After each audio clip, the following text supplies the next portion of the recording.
बच्चों, मैं ममता Jain class 9th SST के अंदर आपका स्वागत करती हूँ। बच्चों, इकोनॉमिक्स के 4th चैप्टर के अपन ने कुल 6 वीडियो देख लिए। आज अपन अपना 7th वीडियो स्टार्ट करेंगे। और 6th वीडियो के अंदर अपन ने क्या देखा था कि किस प्रकार सरकार सार्वजनिक वितरण प्रणाली के द्वारा गरीबों तक अनाज पहुँचाता है, जिसके अंदर अपन ने देखा था कि अनाज की सप्लाई के लिए राशन की दुकानें होती है, जिसका दूसरा नाम क्या बताया था मैंने, उचित मूल्य की दुकानें। तो उचित मूल्य की दुकानों के द्वारा जो हमारे भारतीय खाद्य निगम ने जो बफर स्टॉक किया है, उस बफर स्टॉक को पब्लिक तक पहुंचाया जाता है। और उसके अंदर हमने 3 तरह के कार्ड की बात करी थी, BPL card, below poverty level, APL एबो पॉवर्टी लेवल और अंत्योदय कार्ड, जो गरीबों से भी जो गरीब से भी गरीब है उनके लिए। ये सब हम पढ़ चुके। अब बच्चों, अपन आज की वीडियो में देखेंगे कि भारत में सार्वजनिक वितरण प्रणाली की स्थिति क्या है। हमारे इंडिया के अंदर अपन ने देख तो लिया कि सार्वजनिक वितरण प्रणाली क्या है, लेकिन उसकी स्थिति क्या है, उसके अंदर समय के साथ क्या चेंज आ रहे, उसके बारे में अपन आज अध्ययन करेंगे। तो जो सार्वजनिक वितरण प्रणाली है, उसके अंदर सबसे पहले सभी नागरिकों को समान कीमत के ऊपर समान मात्रा में अनाज वितरण किया जाता था। जिस वर्ष यानी 1940 के दशक के अंदर हमने कल वाली वीडियो के अंदर ये देखा था कि बंगाल के अंदर जब अकाल पड़ा, उस समय ही 1940 के अंदर ही क्या हुआ था, सार्वजनिक वित्त प्रणाली की शुरुआत हुई थी। और जिस वक्त इसकी शुरुआत हुई थी, उस वक्त गरीब अमीरों के अंदर कोई भेदभाव नहीं था, बीपीएल एपीएल या अंत्योदय कार्ड जैसी कोई व्यवस्था नहीं थी। अर्थात उस वक्त सभी नागरिकों को समान मात्रा के अंदर समान कीमत के ऊपर अनाज की सप्लाई होती थी, चाहे वो गरीब हो चाहे अमीर हो। उसके लिए कोई कीमत में भी कंपनसेशन नहीं था और क्वांटिटी के अंदर भी कोई कंपनसेशन या मतलब जिसको कह सकते हैं कोई डिस्क्रिमिनेशन नहीं था। सभी को समान मात्रा के अंदर अनाज मिलता था। लेकिन धीरे धीरे क्या हुआ, पहले तो निर्धन और गैर निर्धन में कोई भेद नहीं था, कोई डिस्क्रिमिनेशन नहीं था। लेकिन अब बाद में क्या कर दिया, 3 तरह के कार्ड बना दिए गए, एपीएल, बीपीएल और Antyodaya card. Above poverty level, below poverty level और अंत्योदय कार्ड। इसके बारे में अपन ने लास्ट वीडियो के अंदर अच्छे से पढ़ लिया है। तो 1992 के अंदर 1700 ब्लॉकों में सार्वजनिक वित्त प्रणाली को स्टार्ट किया गया। और उसका उद्देश्य क्या था, दूर दराज और पिछड़ी जातियों की पहुंच। मतलब जब ये 1992 के अंदर 1700 ब्लॉकों के अंदर इसकी स्टार्ट किया गया था, और इसका मेन एम क्या था कि जो दूर दराज के अंदर जो लोग रह रहे, जो पिछड़े लोग रह रहे, उनको अच्छे से अनाज मिले, जो सेक्रेसिटी से उसकी कमी से जो गुजर रहे हैं उनको अनाज मिल जाए। इसलिए पहले 1700 ब्लॉकों के अंदर इसकी शुरुआत की गई थी। और उसके अंदर क्या किया था, फिर धीरे धीरे प्राइस डिस्क्रिमिनेशन, समझ रहे हो, कीमत के अंदर भेदभाव किया गया। अमीरों को अधिक कीमत के ऊपर अनाज की सप्लाई हुई और गरीबों को कम कीमत के ऊपर अनाज की सप्लाई की गई। और फिर आगे जून 1997 के अंदर लक्षित सार्वजनिक वितरण प्रणाली स्टार्ट की गई। पहले तो नॉर्मल सार्वजनिक वितरण प्रणाली स्टार्ट की गई, जिसमें अमीरों चाहे गरीब सबको समान कीमत के ऊपर समान मात्रा में अनाज दिया गया। उसके बाद क्या गया कि 1992 के अंदर 1700 ब्लॉकों का सर्वे किया गया।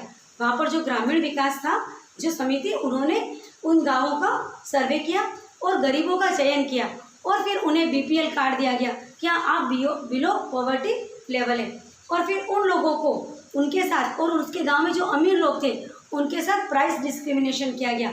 और साथ में क्वांटिटी के ऊपर भी ध्यान रखा गया कि गरीबों को अधिक अनाज मिले, अमीरों को कम मिले, गरीबों को कम कीमत के ऊपर अनाज मिले और अमीरों को उसी अनाज की अधिक कीमत का अदायगी करनी पड़े।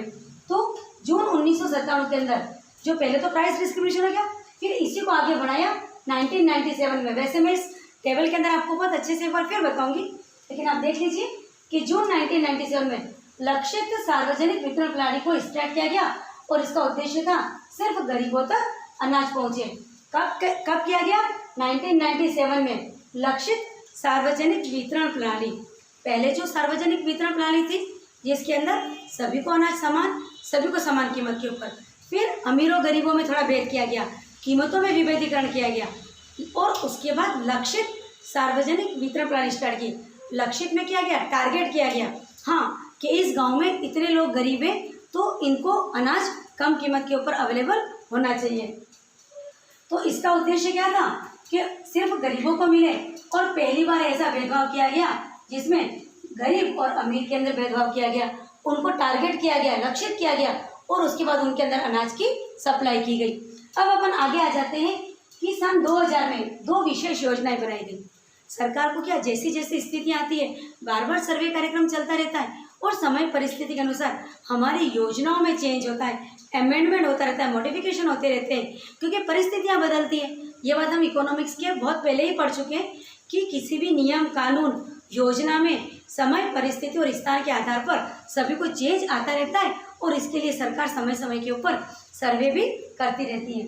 तो सन 2000 में 2 विशेष योजनाएं स्टार्ट की गई, अंत्योदय योजना और अन्नपूर्ण योजना। वैसे हम इसके बारे में निर्धनता वाले लेसन के अंदर इसका अध्ययन कर चुके हैं कि अंत्योदय योजना क्या है, अन्नपूर्ण योजना क्या है। इस लेसन के अंदर हम थोड़ा सा इसके बारे में और अध्ययन करेंगे।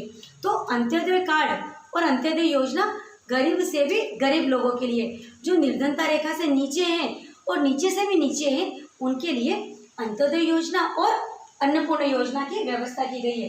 तो पूरर मतलब गरीब से भी गरीब और दीन वरिष्ठ नागरिक, यानी वरिष्ठ नागरिक तो है लेकिन कौन सा, दीन यानी गरीब वरिष्ठ नागरिक और गरीब से भी गरीब के लिए कौन सी 2 योजनाएं, अंत्योदय योजना और अन्नपूर्ण योजना। ठीक है, अब अंत्योदय योजना कब लागू हुई, दिसंबर 2000 के अंदर। ये हम लोग पहले भी पढ़ चुके हैं कि अंत्योदय योजना दिसंबर 2000 में लागू की गई और पहले इसके अंदर 1 करोड़ बीपीएल की पहचान की गई, यानी बिलो पॉवर्टी लाइन जिनको अंत्योदय योजना का लाभ देना है, ऐसे पूरे देश में 1 करोड़ परिवारों की, 1 करोड़ लोगों की पहचान की गई। उसके बाद और ये कार्य किसको दिया गया, ग्रामीण विकास विभाग के द्वारा। ग्रामीण विकास विभाग के द्वारा ये सर्वे किया गया और 1 करोड़ लोगों की इसने पहचान करी कि 1 करोड़ लोग ऐसे हैं जिनको अंत्योदय कार्ड की या अंत्योदय योजना की का लाभ मिलना चाहिए। और इस योजना में क्या किया कि प्रति व्यक्ति 2 किलोग्राम प्रति व्यक्ति 2 रुपये प्रति किलोग्राम गेहूं की व्यवस्था और 3 रुपये प्रति किलोग्राम अन्य अत्यधिक मतलब अन्य चीजें यानी अत्यधिक आर्थिक मदद की गई। और इस तरह से एक परिवार को लगभग 25 किलो अनाज की क्या प्रावधान रखा गया स्टार्टिंग के अंदर, जब 1 करोड़ लोगों का चयन किया गया था। और उस 1 करोड़ के अंदर गेहूं की जो मात्रा और कीमत क्या रखी, 2 रुपये प्रति किलोग्राम और 3 रुपये प्रति किलोग्राम अन्य आर्थिक सहायता की गई। और ऐसा करके 25 किलोग्राम अनाज की व्यवस्था उनके लिए की गई। लेकिन धीरे धीरे इसमें परिवर्तन आया और 2002 के अंदर जो 25 किलोग्राम अनाज था उसको 35 किलोग्राम अनाज कर दिया कि अब 25 की बजाय 35 किलोग्राम अनाज मिलेगा। साथ में वर्तमान में 2 करोड़ लोगों की पहचान हो गई है। स्टार्टिंग थी जब योजना की, सरकार ने इसके ऊपर कम बजट का प्रावधान किया था तो मात्र 1 करोड़ लोगों की पहचान की गई थी कि 1 करोड़ लोगों को अंत्योदय योजना का फायदा मिले। लेकिन धीरे धीरे सरकार ने बजट बढ़ाया और 2 करोड़ लोगों को आज की तारीख में 2 करोड़ लोगों को अंत्योदय योजना यानी अंत्योदय कार्डधारी 2 करोड़ लोगों की पहचान की जा चुकी है। तो ये तो हो गया बच्चों अंत्योदय योजना, जो कि गरीब से भी गरीब परिवार के लिए है। इसके अंदर पहले 1 करोड़ लोगों की पहचान की गई, धीरे धीरे 2 करोड़ की पहचान की गई। पहले 2 रुपये प्रति किलोग्राम के हिसाब से 25 किलोग्राम गेहूँ मिलता था, फिर 2 रुपये प्रति किलोग्राम के हिसाब से वर्तमान में 35 किलोग्राम अनाज का इनको उपलब्ध करवाया जाता है। अब जो दूसरी योजना है वो भारतीय खाद्य अधिनियम 2013। भारतीय खाद्य अधिनियम 2013 के द्वारा कम कीमत के ऊपर अनाज की उपलब्धता हो, इसका प्रावधान था कि जितना हो सके कीमतों को कम से कम किया जाए और गरीबों की और आपदा से प्रभावित लोगों की मदद की जाए। तो हमारा जो भारतीय खाद्य अधिनियम 2013 का प्रमुख लक्ष्य यही था कि लो प्राइस यानी कम कीमत के ऊपर अनाज की उपलब्धता हो जाए। और ऐसा 75% लोग तो ऐसे गांवों में जिसकी इसका चयन किया गया और 50% लोग शहरों के अंदर इसका चयन किया गया कि ऐसे लोग जिनको और अधिक सस्ती कीमत के ऊपर अनाज की उपलब्धता करवाई जाए। फिर बच्चों आपके एक आता है क्वेश्चन सहायकी या सब्सिडी। आप लोगों ने भी नाम सुना होगा, जैसे वर्तमान के अंदर कुछ समय पहले आपने घर वालों को भी कहते हुए सुना होगा कि सब्सिडी क्या होती है। जैसे आपको पता होगा कि आपका जो गैस सिलेंडर था उसके अंदर कुछ पैसा आपके खाते के अंदर डायरेक्ट मिल रहा था। तो सब्सिडी क्या है, सब्सिडी ऐसा होता है कि कुछ जो अनिवार्य आवश्यकता होती है, जो दैनिक आवश्यकता की वस्तु होती है, उसके ऊपर सरकार अपनी तरफ से कुछ मदद करती है, जिससे जन सामान्य को वो वस्तु कम कीमत के ऊपर उपलब्ध हो सके। जैसे कि तो गैस सिलेंडर हर व्यक्ति को इसकी आवश्यकता होती है, चाहे वो गरीब हो या अमीर। तो सरकार ने इसके लिए सब्सिडी का प्रावधान किया गया था कि यदि मार्केट प्राइस इसकी 700 रुपीज़ है तो आपको हो सकता है कि वो 300 या 400 के अंदर ही वो अवेलेबल होगा। उसके दो तरीके हैं, या तो सरकार क्या करती है कि इसका जो उत्पादन करता है, यानी उस वस्तु का जो उत्पादन करता है उसी को आर्थिक मदद कर देती है, जिससे उसको किसी तरह का नुकसान ना हो और उसको उसकी उत्पादन लागत मिल जाए। और दूसरा ऐसा होता है कि उसको तो उसकी उत्पादन लागत मिलती है, लेकिन उपभोक्ता को ही डायरेक्ट उसके खाते में मदद कर देती है, ताकि आप यदि खरीदने जाओगे तो यदि आपने बुक करवाया तो आपको 700 में आपको देना है, लेकिन वापस 200 या 300 रुपीज़ आपके अकाउंट में जमा हो जाएंगे।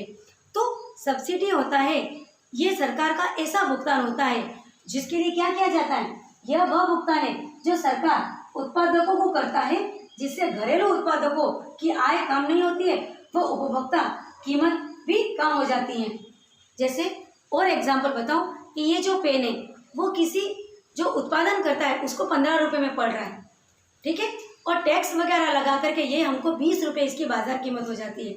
उत्पादनकर्ता को 15 रुपये मिल रहा है, फिर उसे प्रत्यक्ष अप्रत्यक्ष सब कर जुड़ा के, और यदि इसकी मार्केट प्राइस हो जाती है 20 रुपीज़।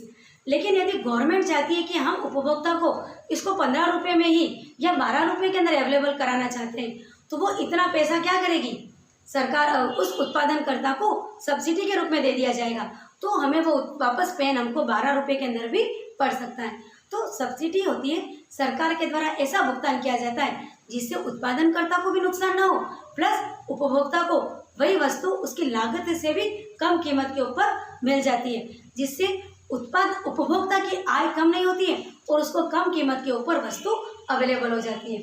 तो बच्चों, इसको कहते हैं सब्सिडी।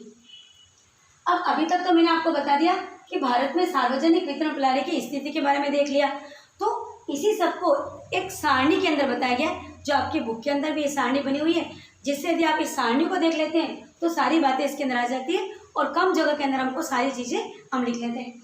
जैसे मैंने यहाँ योजना का नाम लिख लिया है, फिर लिख लिया कि योजना कब प्रारंभ हुई थी, इसका लक्ष्य क्या था, टारगेट क्या था, और कितनी मात्रा के अंदर इसके अंदर अनाज अवेलेबल होता था, और उसके लिए कीमत, निर्गम कीमत क्या थी। निर्गम कीमत पता है ना बच्चों आपको, निर्गम कीमत वो होती है जिस कीमत के ऊपर सरकार यानी भारतीय खाद्य निगम के पास जो बफर स्टॉक है, उस बफर स्टॉक का जब वितरण किया जाता है तो जिस कीमत के ऊपर यानी बाजार कीमत से भी कम कीमत के ऊपर इसका वितरण किया जाता है, और जो बाजार कीमत से कम कीमत होती है इसे ही हम निर्गम कीमत कहते हैं। तो आप यहाँ पर देख लीजिए, मैंने सभी योजनाओं के नाम लिख दिए और सब कौन से ईयर में स्टार्ट हुई। जैसे सार्वजनिक वितरण प्रणाली 1992 तक चली, और इसका टारगेट क्या था, पूरे जन सामान्य सभी इसके अंदर आ गए थे और सभी को समान मात्रा के अंदर समान कीमत के ऊपर अनाज उपलब्ध होता था, जिसमें चावल 2 रुपये 34 पैसे और चावल 2 रुपये 89 पैसे मिलता था। फिर संशोधित सार्वजनिक वितरण प्रणाली आई जो कि 1992 के अंदर आई, और ये पिछड़े ब्लॉक यानी जो अपने बात करी थी ना 1700 ब्लॉक के अंदर, वहाँ पर ये सार्वजनिक वितरण प्रणाली को थोड़ा संशोधित कर दिया था, वो प्रारंभ हुई थी। और इसकी के अंदर जो मात्रा 20 किलोग्राम गेहूं की मात्रा थी, और 2 रुपये 80 पैसे तो गेहूं और 3 रुपये 77 पैसे चावल क्यों बेचा जाता था। फिर लक्षित सार्वजनिक वितरण प्रणाली वो 1997 में स्टार्ट हुई। इसमें एपीएल और बीपीएल 2 अलग अलग कार्डधारी लोग थे, जिसके अंदर 35 किलोग्राम उनको अनाज मिलता था, और कीमतें भी अलग अलग थी। बीपीएल के लिए गेहूँ 4 रुपये 15 पैसे, चावल 5 रुपये 65 पैसे। तो आप यहाँ देखेंगे कि अबव पॉवर्टी लेवल जो लोग हैं उनके लिए गेहूं और चावल महंगा था, क्योंकि जहाँ इनको गेहूं 4 रुपये 15 पैसे मिल रहा है, ये इनको गेहूं 6 रुपये 10 पैसे मिल रहा है, और जहाँ इनको चावल 5 रुपये 65 पैसे मिल रहा है, वही इनको चावल 8 रुपये 30 पैसे मिल रहा है। इसी प्रकार आ जाते हैं अपन अंत्योदय अन्य योजना। तो अंत्योदय योजना 2002 में लागू हुई थी, और जो गरीब से भी गरीब लोग हैं उसके लिए योजना थी, और इसमें 35 किलोग्राम गेहूँ मिलता था, और ये 2 रुपये के गेहूँ और 3 रुपये चावल इनको दिया गया, जबकि मार्केट प्राइस थी इसकी 15 से 20 रुपये किलो गेहूँ।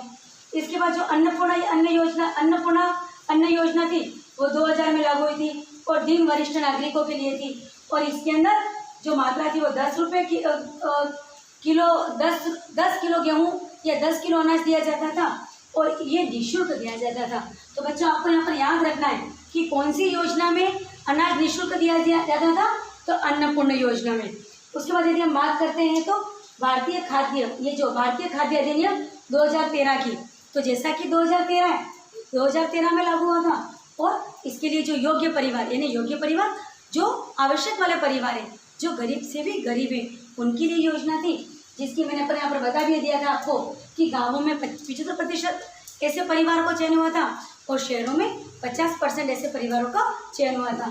और उनको गेहूँ तो 2 रुपये और चावल 3 रुपये और अन्य अनाज 1 रुपये प्रति किलोग्राम की दर से दिया जाता था। तो और इसके अंदर जो मात्रा थी वो 5 किलो अनाज का वितरण किया जाता था।